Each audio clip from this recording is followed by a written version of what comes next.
Bienvenidos a Mujer Frente al Espejo Podcast. Gracias por acompañarnos. Les saluda a su amiga y seguidora Rosy García. Hoy un tema bien interesante, con la mejor compañía. Una mujer con quien hemos tenido el gusto de coincidir en alguna ocasión y hoy se repite esa posibilidad de tener esta charla especial. Estamos en Café Aroma. Si escuchan por ahí unos sonidos deliciosos, bueno, es que el café se está preparando especialmente para ustedes esta tarde. Y bueno, hoy quiero darle la bienvenida a esta invitada especial, a quien les compartí que estaría hoy conmigo, la licenciada Mayra Pompa Curiel. Ya les iré compartiendo de ella, pero hoy me gustaría que ella me dijera quién es Mayra Pompa Curiel. Bienvenida, Mayra. Hola, qué gusto, Rosy, qué gusto. Por fin se nos hizo estar aquí en tu canal. Primero, darte las gracias porque siempre estás apoyando a nuestra comunidad de San Luis Río Colorado, Sonora. Siempre me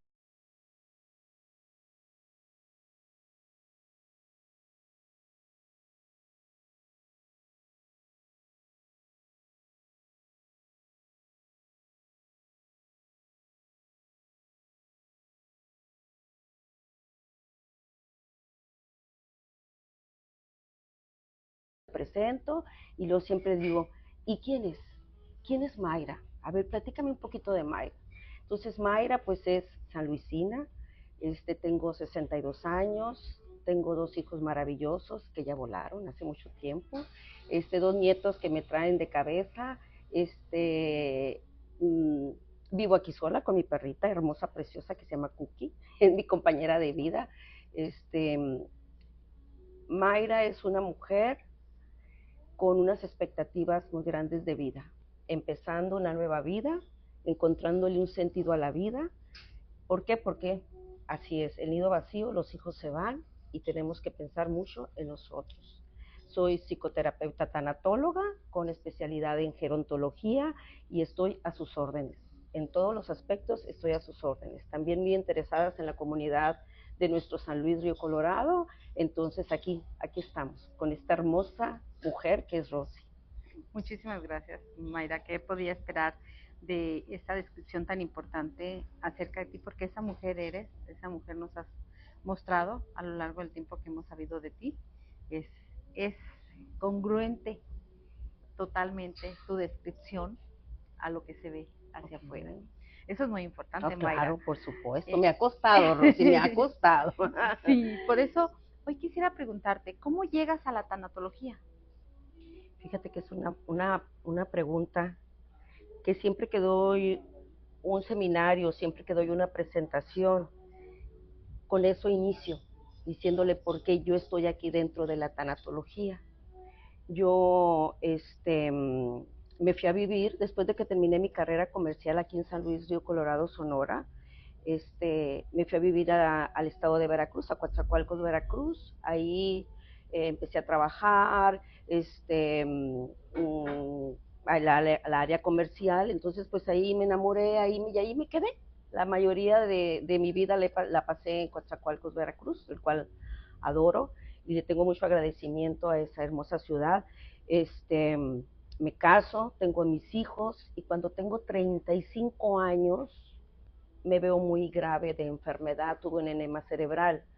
En ese enema cerebral me indujeron el coma porque mi cerebro estaba muy inflamado. Y aunque yo siempre había sido una mujer muy espiritual, muy creyente, muy llena de luz, siempre me identifiqué con todo lo que es la energía. Me doy cuenta que cuando yo paso por ese suceso, despertaron cosas en mí. Empiezo a trascender en ese viaje. Siempre lo digo cuando hacemos el duelo de las pérdidas humanas. este, Siempre les digo, algo ha de ver, algo maravilloso allá, porque la experiencia que yo vivo fue una experiencia donde yo siento un dolor muy fuerte en mi cerebro y de ahí hay una trascender. Yo me visualizo dentro de, como dicen, dentro de un túnel oscuro, pero al fondo de ese túnel había una luz y esa luz era un reflejo muy fuerte que estaba, pero yo iba dentro de ese túnel. Así como dice, hay un viaje, sí hay un viaje, yo lo viví. Entonces, todo eso lo que yo viví, lo que digo que para mí fue un viaje, que no era mi momento y me regreso. Porque a la hora de que yo, era una paz, créanme que era una paz tan grande dentro de mí, ya no había dolor, simplemente era una paz, era una tranquilidad. Yo sentía que nunca he vuelto a sentir esa sensación de olor, el que yo percibí en ese momento. Era una paz, una cosa maravillosa. Después de haber sentido un dolor tan fuerte en mi cabeza, era una paz. Pero yo ya no me visualizaba que yo tenía cuerpo, simplemente haz de cuenta que era un viaje donde nomás era una esencia la que iba, y esa esencia se llamaba Mayra. Cuando yo iba a llegar a ese lugar, entre más avanzaba ese túnel, y iba yo a tocar esa luz tan fuerte que estaba enfrente de mí, yo escuché, en aquel entonces, mi esposo, escuché que me habló, y yo automáticamente regreso. O sea, yo sentí que algo me jaló, y yo regreso. Obviamente, en el regresar, pues obviamente era que yo a lo mejor ya estaba en coma. Entonces, cuando yo regreso y haber experimentado todo eso, que siento que mi obligación ante Dios, ante la vida, ante la comunidad, es de expresar, y empiezo a investigar. Claro que para eso yo duré un año sin poder caminar, me afectó muchos mis signos vitales, o sea, muchos problemas tuve, pero gracias a Dios aquí soy. Yo tenía 35 años, y en ese momento yo tengo que investigar algo, yo tengo que encontrarme con esa Mayra que Diosito me está diciendo, el universo, busca esto, busca lo otro, y me empiezo a investigar, y empiezo a investigar. Entonces digo yo, la tanatología me va a dar todas mis necesidades, porque es parte también, en el tronco común de la universidad te vas por espiritualidad, entonces encontrarte contigo mismo. ¿Por qué? Porque esta vida venimos a dejar huellas. Si no dejas huella, es algo muy delicado. Entonces empiezo a investigar y me encuentro con la hermosa universidad Licia de Jalapa, Veracruz, que tenía una sede en Coatzacoalcos, y ahí empiezo a estudiar mi hermosa tanatología. Qué interesante escuchar tu relato, porque hoy entiendo muchas cosas. Como te decía al principio, la congruencia de lo que tú nos cuentas, pero también la experiencia de lo vivido, lo que te hace hoy poder. Muchísimas gracias. Gracias a Dios. Aquí nos acaban de traer una riquísima. ¡Wow! Vean esta presentación, los invitamos a miren qué hermosa. Café aroma. Deliciosa. Mujer frente al espejo. Wow. Muchísimas gracias. Es muy importante lo que nos compartes, y continuamos después de recibir nuestra tisana deliciosa. Te comparto.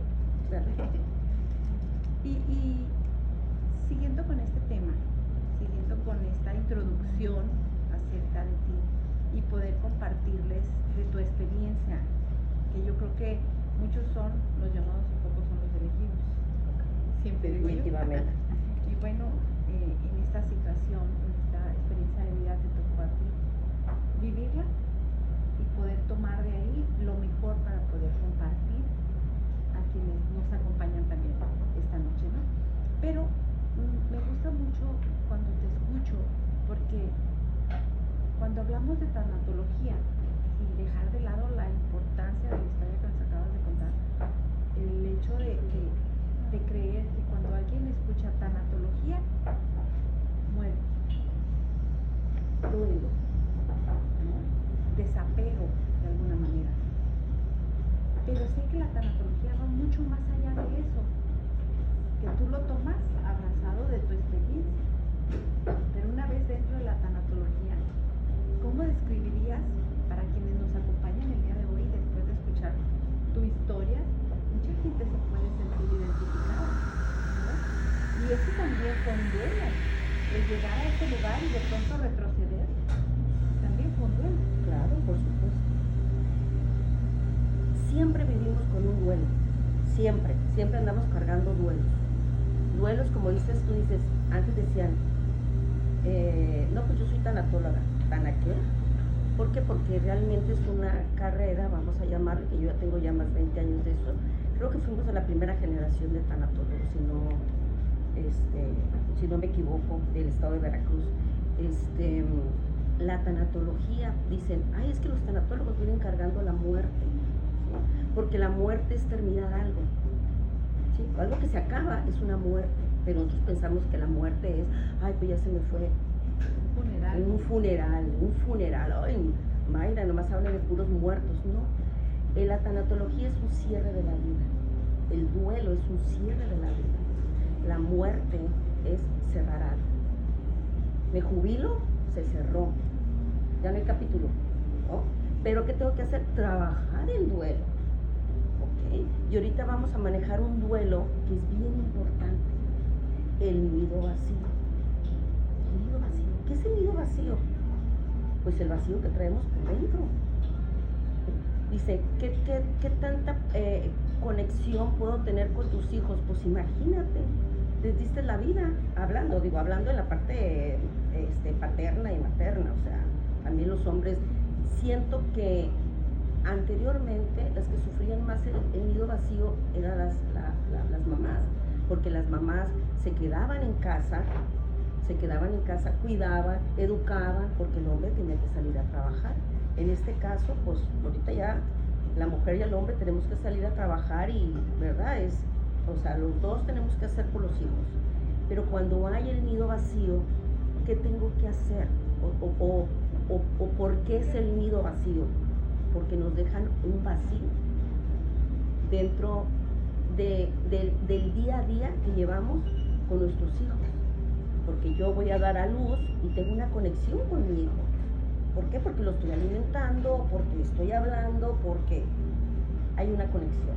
Nace el hijo, ya nos conoce por la voz, porque le diste vida, porque en el cordón lo estuviste alimentando. Igual, nace y ¿qué hacemos? Nace y lo educamos. Camina, soltamos a los hijos. Soltamos al hijo, a los hijos, y después decimos cuando se van, y que no, es que tienes que ser independiente. Es que a los hijos hay que hacerlos siempre independientes. ¿Por qué? Porque el día que se tengan que ir, ¿qué va a pasar? Tanto para ellos como para nosotros. Es bien importante saber trabajar. Ay, no me voy a preocupar cuando se vaya. No, preocúpate ahorita que lo estás educando. ¿Sí? Ahorita, ¿qué pasa? Ya los hijos no se quieren ir, ya siguen en casa. A mí me gusta mucho platicar las experiencias de mi consultorio, de la gente con la que convivo, porque le digo, yo aprendo de ustedes, no ustedes aprenden de mí, yo aprendo de ustedes. Y están llorando, ¿por qué? Pues porque se le va a ir el hijo, ¿no? Y veo que es una señora grande, le dije, ¿como cuántos años tiene la criatura? Pues tiene 45, pero no quiero que se vaya. Suéltalo. Muy importante lo que compartes, porque, por ejemplo, yo digo, es un duelo, una etapa de adaptación o algo distinto. ¿Qué es en realidad cuando los hijos se van? Híjole, mira, si estás preparada, cuando los hijos se van, es tu libertad. Ojo, no soy mala madre. Yo a mis hijos los hice súper independientes. Igual creo que el papá de los hijos era más pegado a ellos. Yo fui muy independiente. ¿Por qué les digo esto? Cuando yo, en nuestros tiempos, pues no había escuelas aquí, entonces teníamos que salir a estudiar. Y muy chamaquitas. Antes no se hacía prepa en nuestro tiempo, ¿no? Por ejemplo, mi hermana tenía que irse a estudiar a Hermosillo y yo me tenía que ir a estudiar a Caborca, porque no había escuelas aquí. Entonces, yo me acuerdo y yo sufrí. A mí la vida me preparó desde muy joven, porque ya que has vivido la vida, te das cuenta de que te manda. Te está trabajando y dices, por eso pasó esto, el otro, en aquellos tiempos. Mi mamá, mi madrecita, que es una hermosa, 3 días antes de que nos fuéramos, abajo de los árboles lloraba, era un sufrir porque se le iban a ir los hijos, 7 hijos, y todos salimos. Entonces, a mí me molestaba mucho ver a mi mamá sufrir, porque le dijo, pues si vamos a estudiar, ¿por qué sufre? En mi cabecita no cabía, porque pues soy una chamaca de 15 años, 16, y cuando fueron los míos, ahí les quiero ver. Entonces, ahí la vida me estaba preparando a mí, porque a mí me daba mucho coraje que mi mamá sufriera. ¿Por qué sufre mamá si vamos a un lugar donde somos felices, donde vamos a aprender, donde vamos a hacer esto? Yo no lo entendía, pero sí lo lo estaba Analizabas. visualizando. Entonces, cuando ya regresábamos, también lloraba. Entonces, mamá, ¿por qué lloras? Pues porque están aquí, estoy feliz. Ah, qué bueno. Pero eran 3 días y los 3 días, todos los que salíamos de la casa, era mi mamá sufrir. Entonces era un duelo para ella soltar a sus hijos. Entonces, ¿qué tenemos que hacer? Desde ese momento, tenemos que aprender a soltar. Tenemos que aprender a soltar. Quiere decir, Mayra, por ejemplo, que quizás todavía vive contigo, pero ya tiene una rutina. Ya sale con los amigos, ya sale con la novia, ya tiene actividades, empieza a salirse. Desde ahí empieza el duelo. Por supuesto, y tienes que soltarlo. ¿Cuántas mujeres hay? Es que si no llega, no me duermo. El hombre, la mujer anda pachangueándose, bailando en la disco, donde sea, y la mujer mortificada, que no se le levante el hombre, porque el hombre se va a dar cuenta, el esposo se va a dar cuenta, que se ven en ese espejo, Sí. ¿verdad que sí? Entonces dices tú, pero ¿por qué? Si andan felices de la vida. Ahorita que te escuchaba, que decías, me tuve que ir y los papás asumen un rol importante, ¿no? Yo tengo uno en casa. Yo fui igual que tú, una mujer que siempre ha trabajado, siempre ha salido, pero creo que Dios nos concede la oportunidad de tener ese papá especial para nuestros hijos, Claro. porque ha de decir nuestro Señor, más vale que le mande un hombre que sea papá, mamá para esos niños, porque estos niños es Claro. papas, definitivamente. Y la verdad es que sí es bien interesante este tema, y para aprender a ocupar ese lugar diferente como mamá, también forma parte de ese proceso, como bien lo compartes, ¿no? La mamá tiene que empezar también a prepararse para poder despedir a sus hijos. Pero ¿qué pasa cuando aparece la pregunta, ¿y ahora qué hago conmigo? ¿A qué edad? Cuando tengas 35, cuando tengas 40, cuando tengas 50, ¿a qué edad? ¿A qué edad me preparo? Bueno, esa es una pregunta muy importante, fíjate, porque tú lo mencionabas, antes nos íbamos a muy temprana edad. Había jovencitas de 16, 17, 18 y todavía una que otra por ahí, hasta los 20 años que salíamos corriendo de casa. Vámonos porque esto se está poniendo gris, más vale que nos vayamos a hacer nuestra vida o a formar nuestra propia familia. Pero hoy en día la edad ha cambiado. Claro, por supuesto. Hijos de 25, 30, 35, 40, como bien mencionabas, continúan en casa. ¿Por qué crees? Yo creo que se las pusimos demasiado fácil. Así es, porque no los enseñamos a soltar. Se las pusimos demasiado fácil y bueno, ya les contaré por ahí mi experiencia, pero yo creo que yo tengo 3 varones y por ahí se nos sumó una pequeña preciosa. Ok.